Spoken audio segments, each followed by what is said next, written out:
bueno es Dios, cuando nada hay bueno en mí. Tu amor no se puede resistir.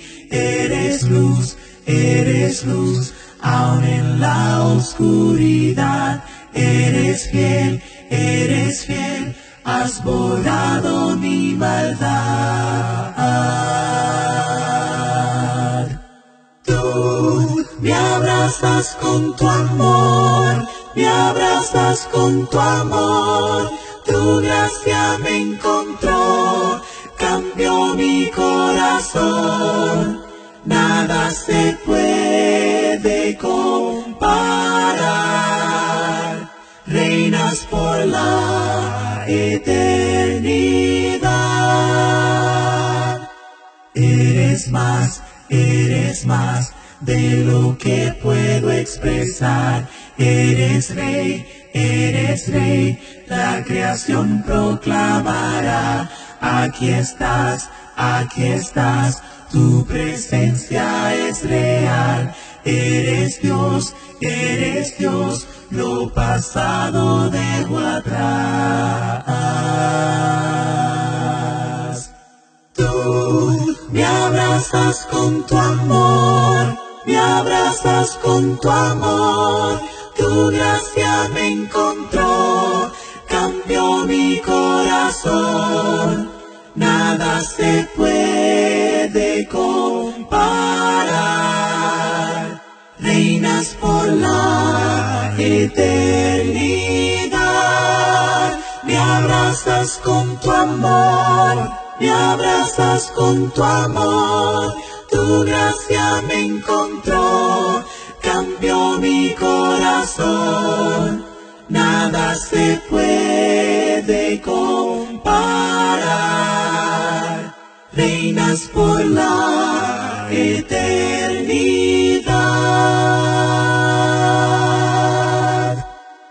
Mi corazón te cantará, Cristo,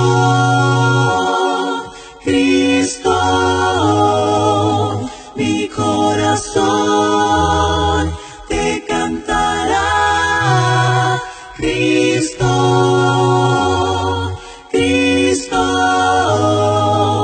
mi corazón te cantará, Cristo,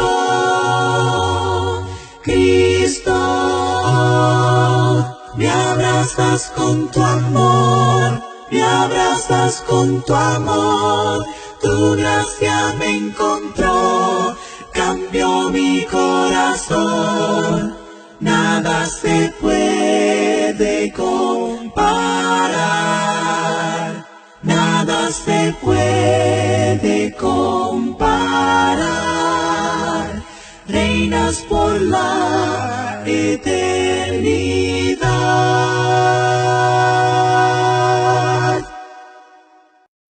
Si negra es tu vida que no puedas soportar, hay uno que su amor te da, en él puedes confiar. Mi esperanza en él está, feliz yo estaré, en la mansión del más allá, su amor yo lo tendré. Su amor yo sé, que siempre yo tendré. Lo sé, mi amor que siempre yo tendré.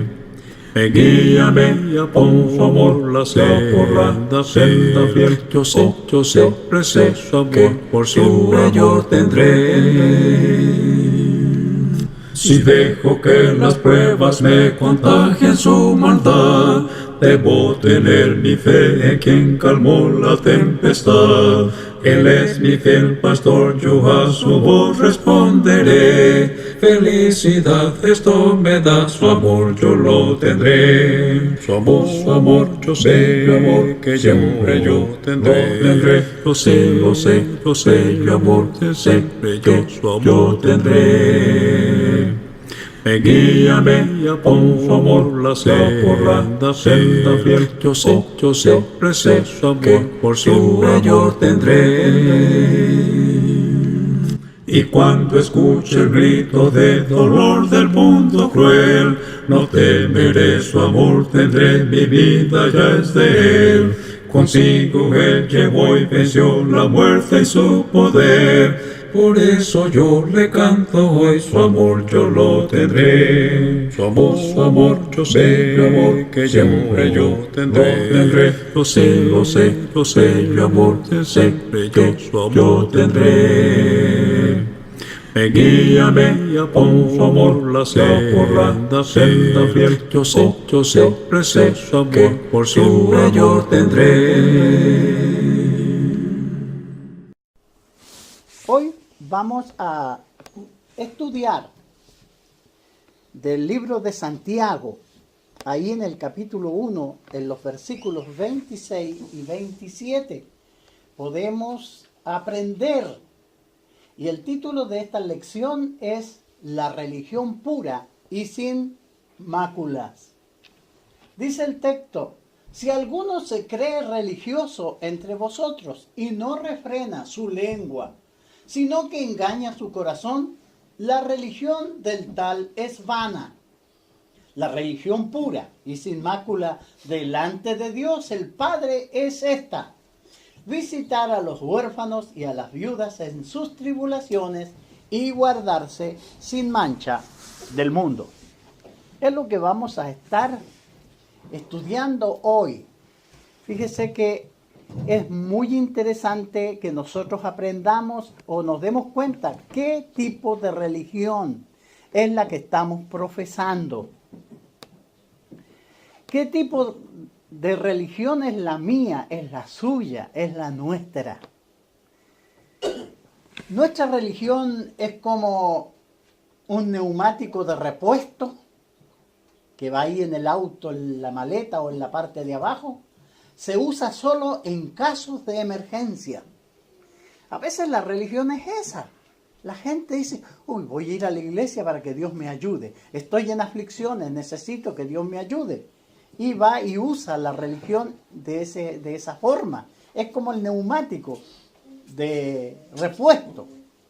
O su religión o nuestra religión es como la carretilla. Fíjense que la carretilla es un elemento muy útil, pero debe ser empujado. Usted puede tener una carretilla, pero no le va a servir mucho si usted no la levanta y la empuja. Y a veces la religión de algunos es así. Una religión de empuje. Hay hermanos que si no los van a buscar no vienen. Y eso no debe ser así. Debe ser por nuestro impulso. Entonces, o fíjese, o nuestra religión es como el autobús. Nos sirve o nos subimos a él cuando va donde nosotros queremos ir. Fíjese que estos son ejemplos para mostrar qué tipo de religión nosotros tenemos. ¿Qué entiendo yo por religión? ¿Qué entiendo yo por el servicio a Dios? Entonces, independiente del tipo de religión que tengamos, la religión no tiene ningún valor a menos que sea agradable a Dios. Que Dios esté contento con el tipo de persona que somos, con el tipo de adoración que le rendimos. Y ese tipo de adoración que tenemos que rendir a Dios está claramente establecido en la palabra de Dios. Entonces, si yo quiero agradar a Dios, debo de someterme a los designios de Dios. Aquí en Santiago 1:27 encontramos una definición de lo que constituye la religión pura y sin mácula delante de Dios. La palabra mácula quiere decir sin mancha, limpia. Entonces, para estar seguro de que nuestra religión es aceptable a Dios, vamos a notar algunos de los atributos de la religión pura y sin mancha, como se indica en estos versículos y en su contexto inmediato. Santiago está muy interesado que los oyentes, los receptores de su carta, entiendan. Y como nosotros también, hermanos, tenemos que entender, un día frío, ustedes han llegado temprano y nos reunimos en esta sala. Ahora, yo quiero conquistar que Dios esté contento conmigo, la aprobación de Dios. Pero para eso yo tengo que llenar ciertos parámetros. Fíjese. Entonces, vamos a ver esta mañana cuál es la religión de la cual Dios se agrada que yo practique. Porque para eso son las reuniones de la iglesia. Nosotros venimos aquí a ser enseñados. El Señor, del día que nos bautizamos en adelante, Él ha lavado nuestros pecados y la invitación es que entremos al reino de los cielos y eternamente vivamos con Él después de muerto en el cielo o cuando Él venga. Fíjese que esa es la invitación que hemos aceptado. Ahora yo tengo que mientras viva en esta tierra, vivir agradable delante de Dios. Y por eso tenemos la instrucción de esta religión, la religión pura y sin mácula. Entonces, en primer lugar, la religión pura y sin mácula debe ser una religión práctica, que la podamos poner por obra. Fíjese que implica hacer algo de nuestra parte. Es lo que yo debo entender. Yo ahora soy hijo de Dios. Ahora el Señor ha lavado mis pecados. Yo soy miembro de la familia de Dios. Pertenezco al pueblo de Dios. Ahora bien, yo tengo que hacer algunas cosas. Fíjese que está claramente implícito en la frase que leíamos, visitar. Como decía el texto, a los huérfanos y a las viudas en sus necesidades. ¿Quién va a visitar? La iglesia, no, el individuo, yo, usted. Vamos a hacer esta práctica. Dice, visitar a los huérfanos y a las viudas en sus tribulaciones. Entonces, en el contexto previo a este versículo también deja en claro que debemos ser hacedores y no tan solo oidores. Fíjense que eso es tremendamente importante. Dice el versículo 22, pero sed hacedores de la palabra y no tan solamente oidores, engañándoos a vosotros mismos. Entonces, siendo esta religión pura y sin mácula una religión práctica, es la que me va a empujar a mí a hacer el bien, a ser una persona generosa, compasiva, conmoverme con el que padece necesidad. Y dice el texto eso. Esto hace eco de las enseñanzas del mismo Jesús. Él vino y enseñó claramente, diciendo, no todo el que me dice Señor, Señor, entrará al reino de los cielos, sino el que hace la voluntad de mi Padre que está en los cielos. Ese es lo que el Señor quiere y pide de nosotros. ¿Qué pide? Que nosotros hagamos su voluntad. Por eso es nuestro Señor, nuestro Dios. Lucas 6:46, ya leíamos Mateo 7:21, Lucas 6:46 dice, ¿por qué me llamáis Señor, Señor, y no hacéis lo que yo os digo? Entonces nosotros estamos aquí, hemos venido aquí, nos reunimos aquí para oír instrucciones de Dios, para oír la enseñanza de Dios, para entender los designios de Dios, los estándares de Dios, para ponerlos en práctica. De otra forma no sería buena nuestra religión, sino que sería solamente algo que no vamos a practicar. Pero el Señor quiere que hagamos su voluntad. Ahora, si nosotros no somos hacedores, como si dice, porque si alguno es oidor de la palabra, pero no hacedor de ella, este es semejante a un hombre que considera su aspecto natural nada más. El versículo 22 teníamos que leer. Pero sed hacedores de la palabra, no tan solamente hacedores engañándoos a vosotros mismos. No solo oidores, sino que hacedores. Yo estoy oyendo las instrucciones de Dios, las entiendo. ¿Qué tengo que hacer? Ponerlas en práctica. Si yo no las pongo en práctica, ¿de qué me sirve? No me sirve de mucho. Ni sirve de que Jesús haya muerto en la cruz si yo no estoy aceptando el hecho de obedecerle. Entonces, por lo general, solo estaremos engañándonos a nosotros mismos si somos oidores y no hacedores. Fíjese que no vamos a engañar. Ciertamente no estamos engañando a Dios y ni siquiera a Satanás lo estamos engañando. Y es poco probable que a otros nosotros estemos engañando, sobre todo a nuestros hijos. Pues si yo vengo y practico una religión y en la casa soy una persona, un ogro, mal genio, mal hablado, no tengo compasión de nada y soy una persona mala, ¿qué dirá mi familia que vive conmigo? Va a la iglesia pero no le sirve de nada. Dicen otra cosa más fea, pero no le sirve. Siempre he dicho yo que la primera persona que se va a dar cuenta que yo soy un fiel hijo de Dios es mi esposa que vive conmigo, mi compañera. Ella se va a dar cuenta, mi familia, mis hijos. Entonces, si yo soy oidor solamente, la gente se va a dar cuenta y va a decir, lo conozco, si no, le entra por aquí, le sale por allá. Entonces, la práctica de una religión debe ser muy importante. Yo vengo hoy y escucho la palabra de Dios, la entiendo y voy afuera a practicarla, a ponerla en práctica, a ponerla en obra.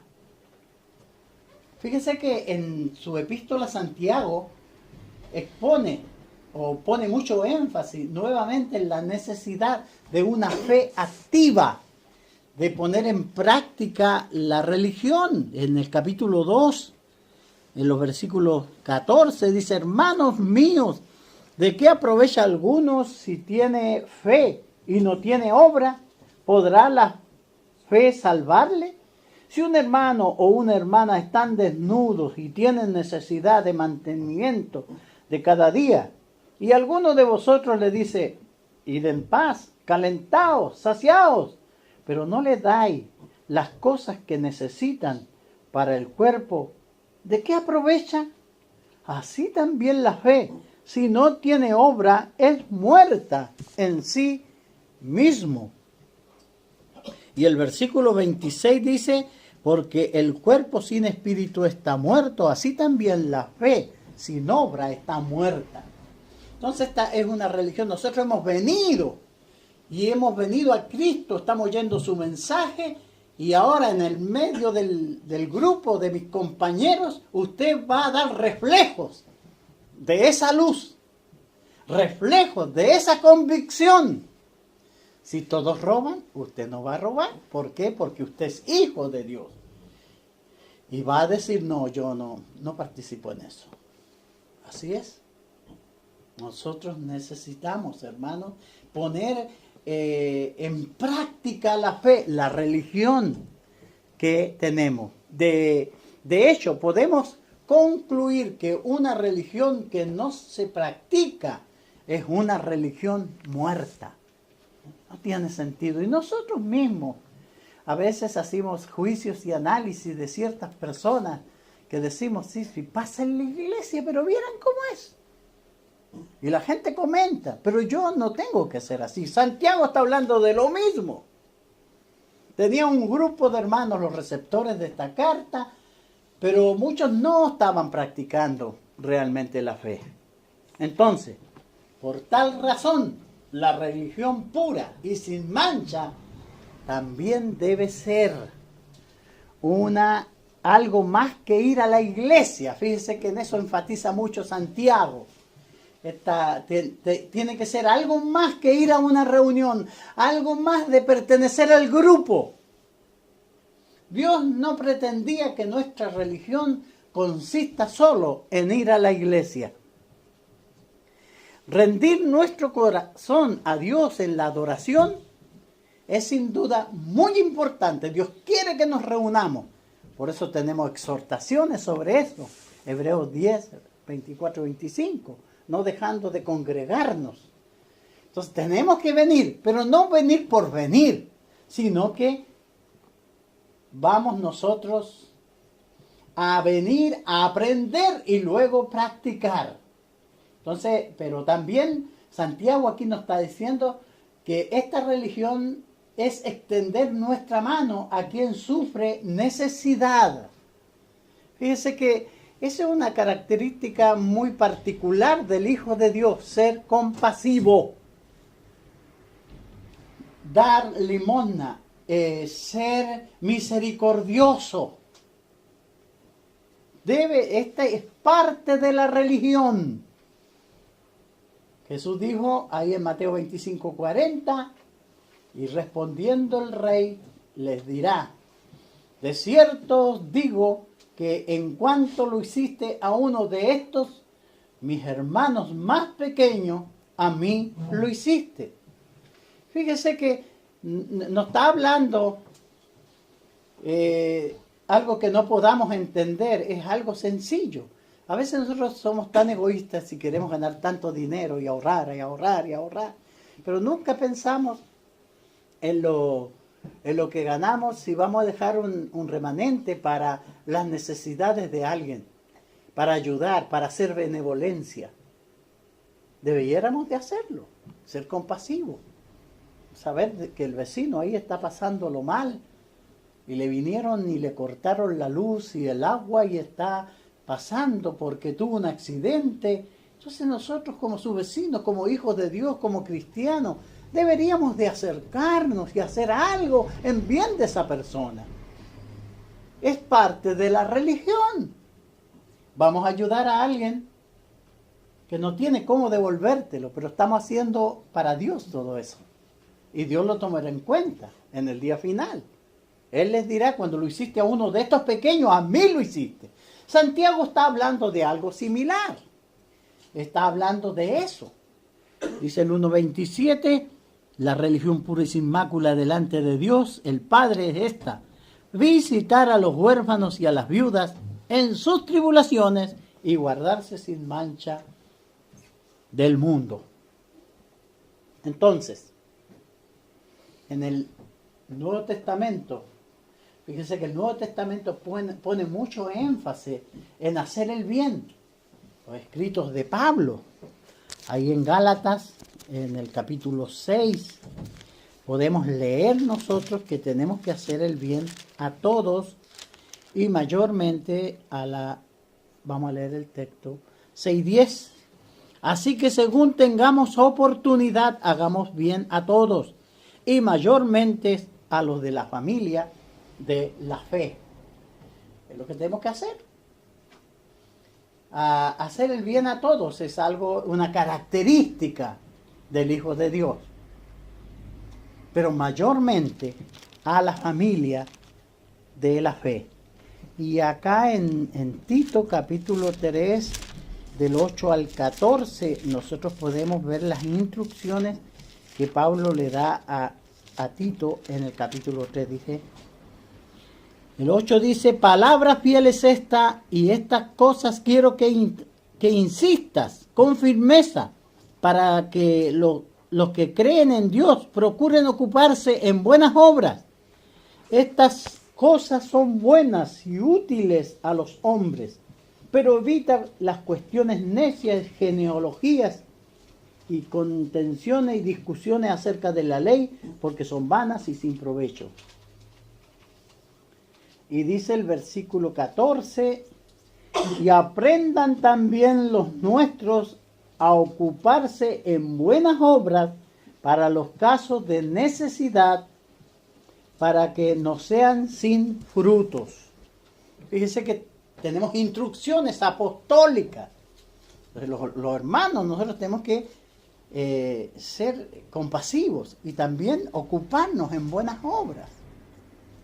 Yo les contaba que a veces es de gran ayuda saber que el hermano o la hermana está enferma, visitarle, animarle. Eso es de gran ayuda y es lo que Dios quiere. El autor de Hebreos, en el capítulo 13, en el versículo 16, dice: y de hacer el bien y de la ayuda mutua no os olvidéis, porque de tales sacrificios se agrada Dios. Tenemos todos estos consejos y hay muchos otros textos más. El apóstol Juan, acá en su carta primera de Juan, capítulo 3, 16 y 17. Dice: en esto, hermanos, hemos conocido el amor en que Él puso su vida por nosotros.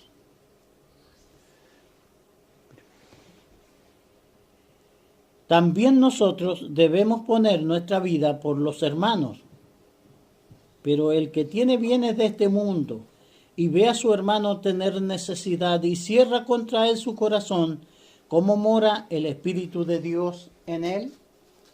Fíjese que son instrucciones. La religión verdadera es la aplicación de la palabra de Dios mostrando bondad y compasión por los pobres y desamparados. Mire el énfasis de Santiago: visitar a las viudas y a los huérfanos en sus necesidades. El Proverbio 19, versículo 17, nos habla y nos dice esta gran verdad. Nos dice que a Jehová presta el que da al pobre, y el bien que ha hecho se lo volverá a pagar. El cristiano debe entender que nosotros estamos practicando una religión delante de un Dios vivo. Y Dios mira las injusticias y las justicias. Él va a reprender las injusticias y va a recompensar las justicias que nosotros hagamos. Y este texto es muy importante para que nosotros lo consideremos. Entonces, la religión es algo más que ir a la iglesia. Un atributo adicional de la religión pura y sin mácula es que es una religión personal.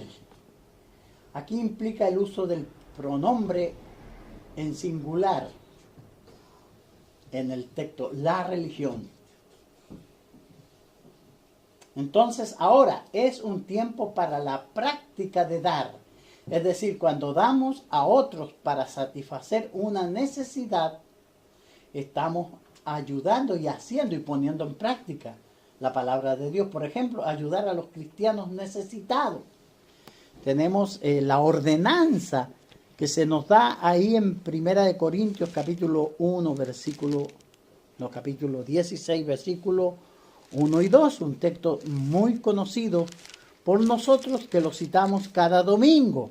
En cuanto a la ofrenda para los santos, haced vosotros también de la manera que ordené en las iglesias de Galacia.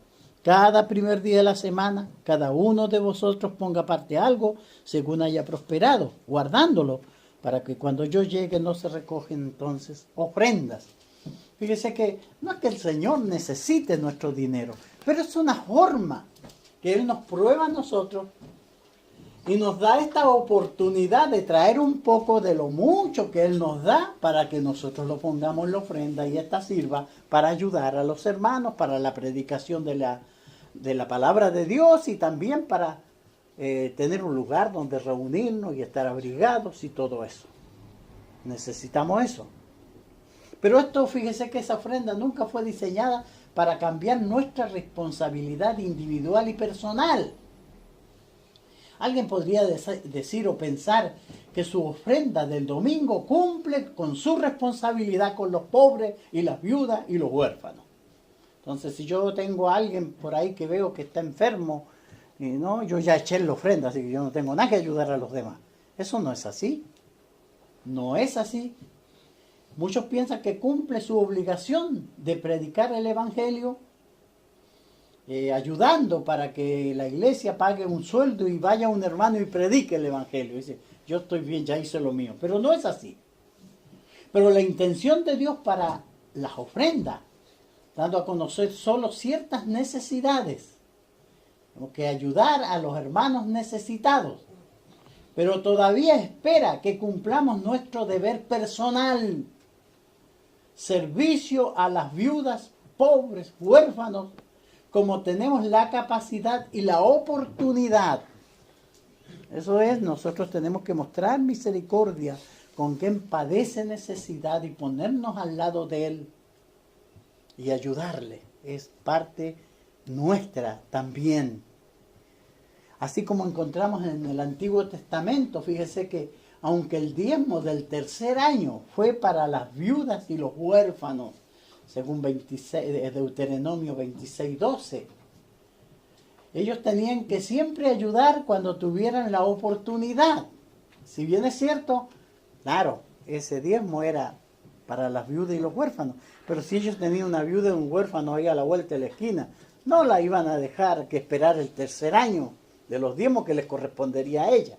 No, eso no era así. Entonces, para la práctica de la religión pura y sin mancha, tenemos que hacer algo personal. No podemos pagar a alguien para hacer nuestro trabajo por nosotros. Hay cosas que Dios quiere que yo haga, que usted haga. A veces nosotros decimos, ¿por qué Dios hace algo y no hay más pobres en el mundo? No hay más enfermos, no hay más necesitados. Y fíjese que el mundo está hecho así porque tenemos que nosotros mostrar la misericordia, la bondad. ¿Qué tenemos dentro del corazón? Es lo que tenemos que hacer. No podemos excusarnos diciendo, yo he dado en la ofrenda de la iglesia, así que yo no tengo por qué ayudar a nadie más. Eso no es así. Entonces, la religión pura. Esto suena redundante, pero en nuestros días debe hacerse hincapié de hablar de la pureza. Nuestra sociedad se ha vuelto cada vez más inmoral y materialista y egoísta. Estamos en ese tipo de sociedad. El egoísmo está causando estrago en muchos de los miembros de la iglesia. Entonces necesitamos enseñar. Nuestra religión no es nada a menos que sea pura. Fíjense que la palabra puro, sin defecto, sin mácula, sin mancha, capaces de mantenernos sin mancha en el mundo. Nosotros vemos los escándalos en los religiosos de nuestra tierra, todas las feroces acusaciones de cosas y casos terribles. Pero en el cristiano no ha de ser así, la religión pura. Pero si somos pecadores, como afirma Primera de Juan, capítulo 1, versículo 8, si decimos que no tenemos pecado, nos engañamos a nosotros mismos y la verdad no está en nosotros. ¿Cómo podemos ser puros y sin mancha? Es posible solo por la sangre de Cristo, que nos limpia, o que nos puede limpiar y nos hace puros, y si andamos en luz, en la luz de Dios, sigue nuestro texto, pero si andamos en luz como Él está en luz, tenemos comunión unos con otros, y la sangre de Jesucristo su Hijo nos limpia de todo pecado. Entonces se trata de guardar los mandamientos de Dios. Dice 1 Juan 2, versículo 3, y en esto sabemos que nosotros le conocemos si guardamos sus mandamientos. Por ejemplo, experimentar la limpieza inicial de la sangre de Cristo cuando obedecemos la orden de arrepentirnos y ser bautizados para la remisión de nuestros pecados. Ahí la sangre efectiva de nuestro Señor Jesucristo se hace patente y lava nuestros pecados en el momento del bautismo. Entonces nosotros experimentamos limpieza continua de la sangre de Cristo cuando confesamos nuestros pecados a Dios. Entonces, después del bautismo, si yo peco, ¿qué tengo que hacer? Arrepentirme y confesar mi pecado delante de Dios. Y cuando yo confieso mi pecado y me arrepiento, el Señor me perdona para volver a la comunión con Él. Esto es posible solamente con la ayuda de Dios, que no solo proporciona la sangre de Cristo, nos limpia del pecado, sino también una vida de escape en momentos de tentación. Fíjese que está diseñado el Evangelio de tal forma que tenemos todo lo que necesitamos. El apóstol Pablo, escribiéndole a los hermanos en Corintios, ahí en el capítulo 10, en el versículo 13, dice: no os ha sobrevenido ninguna tentación que no sea humana, pero fiel es Dios, que no os dejará ser tentado más de lo que podáis resistir, sino que dará también juntamente con la tentación la salida, para que podáis soportar. Entonces, si con la sangre de Cristo y la ayuda de Dios es posible ser puro, sin mancha y contaminación, entonces sí, como se debe ser. Claro que sí, con la sangre de Cristo y la ayuda que Dios nos proporciona en momentos de tentación, dándonos la fuerza para resistir, indicándonos la salida de la tentación, nosotros podemos mantenernos sin mancha y contaminación en este mundo. Y esto es lo que hace únicamente la religión de Jesucristo. Otras religiones pueden ser prácticas y personales, pero solo la verdadera religión de Jesucristo puede presentar una religión pura ante los ojos de Dios. Jesús dijo: yo soy el camino y la verdad y la vida, y nadie viene al Padre sino por mí. Entonces, nosotros podemos estar seguros practicando la religión bíblica, la religión de Jesucristo. Entonces, concluyendo, ¿qué clase de religión tenemos nosotros? ¿Es una religión práctica?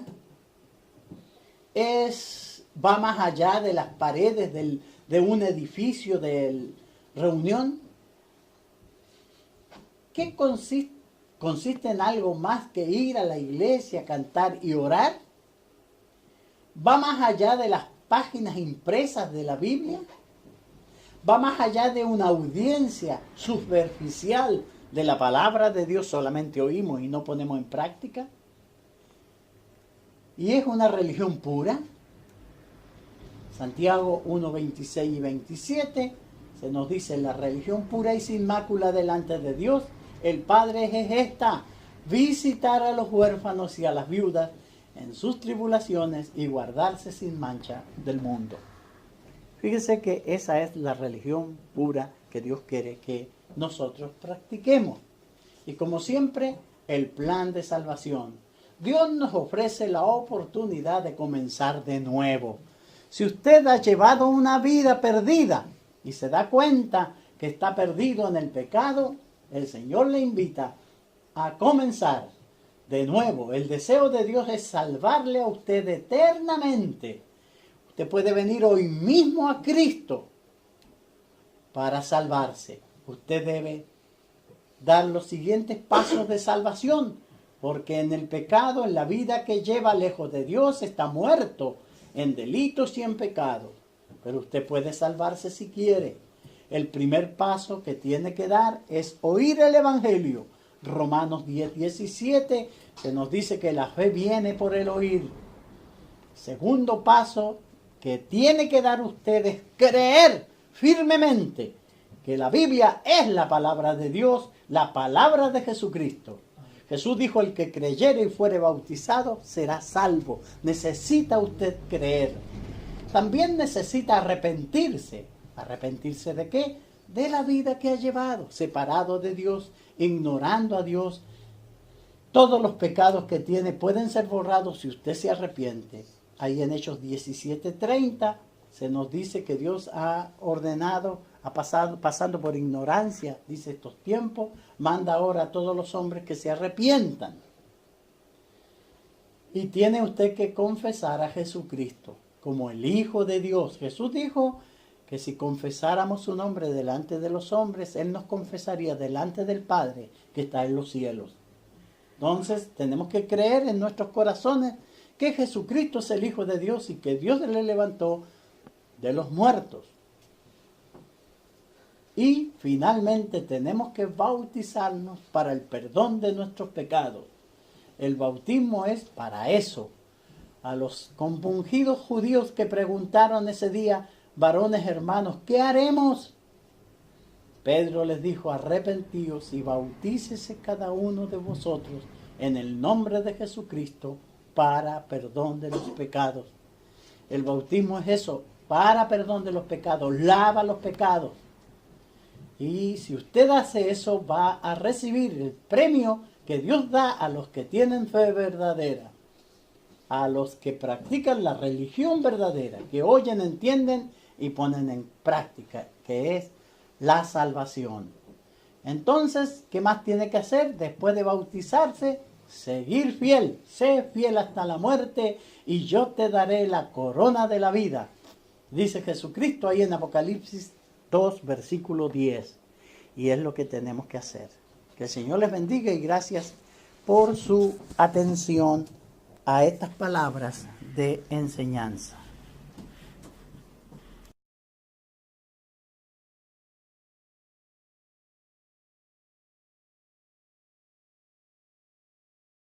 Al suelo vi caer una flor y pronto se marchitó.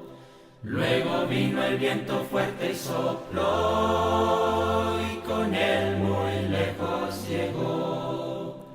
Así eres tú, así soy yo, como quimera los días son.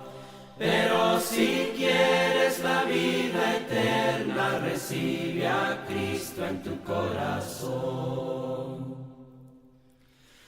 No es posible que tú digas así, del mundo voy a gozar, pues el tiempo que vivimos aquí es tan corto como una flor. La flor se cae, la hierba muere, el viento sopla y con él se va. Mas la palabra de Dios es fiel, guárdala siempre y vivirás. Así eres tú, así soy yo, como quimera los días son. Pero si quieres la vida eterna, recibe a Cristo en tu corazón. Cuando sientas que el dolor va acabando con tu amor, mira a Cristo, mira a Él, el amor que siempre es fiel. Mira a Cristo, mira a Él, no te apartes de su ley, su confianza ganarás, nunca solo estarás. Cuando sientas desmayar ante la adversidad, busca a Cristo y verás que descanso en Él tendrás. Mira a Cristo, mira a Él, no te apartes de su ley, su confianza ganarás, nunca solo estarás. Cuando sientas tú caer ante el diablo burlador, busca a Cristo, mira a Él, quien te libra de su rey. Mira Mira a Cristo, mira a Él, no te apartes de su ley, su confianza ganarás, nunca solo estarás. Cuando sientas el temor de luchar por el Señor, busca a Cristo, pide fe, Él te colma de valor. Mira a Cristo, mira a Él, no te apartes de su ley, su confianza ganarás, nunca solo estarás. Mira a Cristo, mira a Él, no te apartes de su ley, su confianza ganarás, nunca solo estarás.